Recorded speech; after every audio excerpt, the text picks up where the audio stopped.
बेटी हो तो ऐसी, समाज के लिए एक बड़ी सीख। शादी के बाद विदाई का समय था। प्रीति अपनी माँ से मिलने के बाद पिता से लिपट कर रो रही थी। वहां मौजूद सभी की आंखें नम थी। प्रीति ने घूंघट निकाला हुआ था। वह अपनी छोटी बहन के साथ सजाई हुई गाड़ी के नजदीक आ गई। दूल्हा अविनाश अपने खास दोस्त विकास से बातें कर रहा था। विकास ने कहा, यार अविनाश, घर चलते ही होटल अमृत बाग चलकर बढ़िया खाना खाएंगे। यहाँ तेरी ससुराल में खाने का मजा नहीं आया।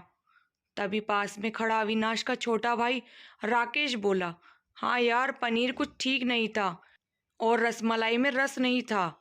और वह ही हा हा करके जोर जोर से हंसने लगा। अविनाश भी पीछे नहीं रहा। अरे हम लोग अमृत बाग चलेंगे, जो खाना है खा लेना, यहाँ खाने में मजा नहीं आया। रोटियां भी गर्म नहीं थी।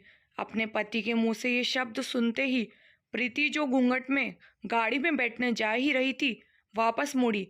गाड़ी का फाटक जोर से बंद किया। घूंघट हटाकर अपने पापा के पास पहुंची। अपने पापा का हाथ अपने हाथ में लिया। मैं ससुराल नहीं जा रही पापा, मुझे ये शादी मंजूर नहीं। यह शब्द उसने इतनी जोर से कहे कि सब हक्के बक्के रह गए। सब नजदीक आ गए। प्रीति के ससुराल वालों पर तो जैसे पहाड़ टूट पड़ा। मामला क्या था, किसी को कुछ समझ नहीं आ रहा था। तभी प्रीति के ससुर ने आगे बढ़कर प्रीति से पूछा, लेकिन बात क्या है बहू? शादी हो गई है, विदाई का समय है, अचानक क्या हो गया? शादी क्यों नामंजूर कर रही हो? अविनाश की तो मानो दुनिया लुटने जा रही हो। सब लोग जानना चाहते थे कि आखिर ऐन वक्त पर क्या हुआ कि दुल्हन ससुराल जाने से मना कर रही है। प्रीति ने अपने पिता दयाशंकर जी का हाथ पकड़ रखा था। प्रीति ने अपने ससुर से कहा, पापा जी, मेरे माता पिता ने अपने सपने मारकर हम बहनों को पढ़ाया लिखाया, काबिल बनाया है। आप जानते हैं एक बाप के लिए एक बेटी क्या मायने रखती है। आप और आपका बेटा नहीं जान सकते, क्योंकि आपकी कोई बेटी नहीं है। प्रीति रोते हुए बोले जा रही थी, आप जानते हैं मेरी शादी के लिए और शादी में बारातियों की आवभगत में कोई कमी ना रह जाए, इसीलिए मेरे पापा पिछले 1 साल से रात को 2-3 बजे तक काम करते। मेरी माँ के साथ योजना बनाते थे कि खाने में क्या बनेगा, रसोईया कौन होगा। पिछले 1 साल में मेरी माँ ने साड़ी नहीं खरीदी, क्योंकि मेरी शादी में कमी ना रह जाए। दुनिया को दिखाने के लिए अपनी बहन की साड़ी पहनकर मेरी माँ खड़ी है। मेरे पिता की 150 रुपए की नई शर्ट के पीछे बनियान में 100 छेद हैं। मेरे माता पिता ने कितने सपनों को मारा होगा ना। ना अच्छा खाया, ना अच्छा पिया, बस एक ही ख्वाहिश थी कि मेरी शादी में कोई कमी ना रह जाए। आपके बेटे को रोटी ठंडी लगी, उनके दोस्तों को पनीर में गड़बड़ और देवर को रसमलाई में रस ना मिला।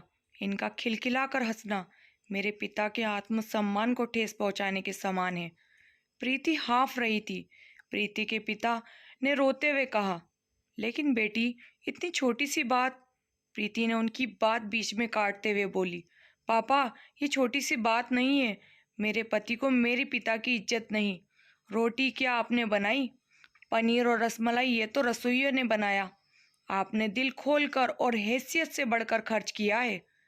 कुछ कमी रही है तो वह कैटरर्स की तरफ से।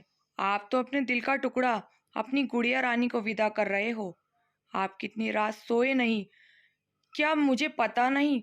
माँ मेरे बिना घर से बाहर नहीं निकली। कल से वो बाजार अकेली जाएंगी। जो लोग पत्नी और बहू लेने आए हैं वो खाने में कमियां निकाल रहे हैं। मुझ में आपने कोई कमी नहीं रखी। ये बात इनको समझ में नहीं आई। दयाशंकर जी ने प्रीति के सर पर हाथ रखा। अरे पगली, बात का पतंगड़ मत बना।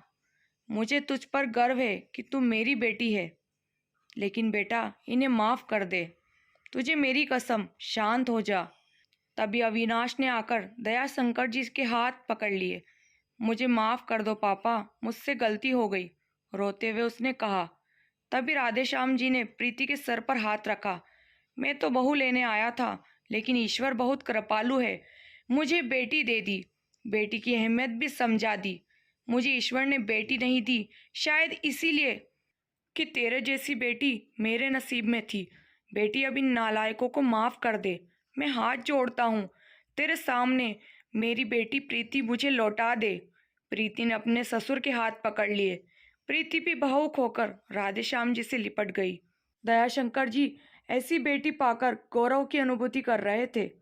प्रीति अब राजी खुशी अपने ससुराल रवाना हो गई। पीछे छोड़ गई थी तो अपने माता पिता की भीगी आंखें, अपने पिता का वो आंगन जिस पर कल तक वो चहकती थी। आज से इस आंगन की चिड़िया उड़ गई थी और किसी पेड़ पर घरौंदा बनाएगी। इस कहानी को लिखते वक्त मैं उस मूर्ख व्यक्ति के बारे में सोच रही थी जिसने सर्वप्रथम बेटी को पराया धन कहा है। बेटी माँ बाप का अभिमान और अनमोल धन होता है, पराया धन नहीं। कभी हम शादी में जाएं तो ध्यान रखें कि पनीर की सब्जी बनाने में एक पिता ने कितना कुछ खोया होगा। अपने आंगन को उजाड़ कर दूसरे के घर को महकाना छोटी बात नहीं। खाने में कमियां ना निकाले। ये भोजन सिर्फ भोजन नहीं, पिता के अरमान, वो सपना होता है। बेटी की शादी में बनने वाले पकवान कई सपनों को कुचलने के बाद बनते हैं। उन सपनों को पकने में सालों लगते हैं। इसीलिए बेटी की शादी में खाने की कद्र करें। हाथ जोड़कर विनती है। आपका कीमती समय देने के लिए बहुत बहुत धन्यवाद। आशा करती हूँ कि कहानी पसंद आई होगी। कहानी पसंद आई हो तो लाइक और शेयर जरूर करें। चैनल पर नए हो तो सब्सक्राइब करना ना भूलें। बेल आइकन प्रेस करें ताकि मेरी नेक्स्ट वीडियो की नोटिफिकेशन मिल जाएगी। मिलते हैं नई कहानी के साथ।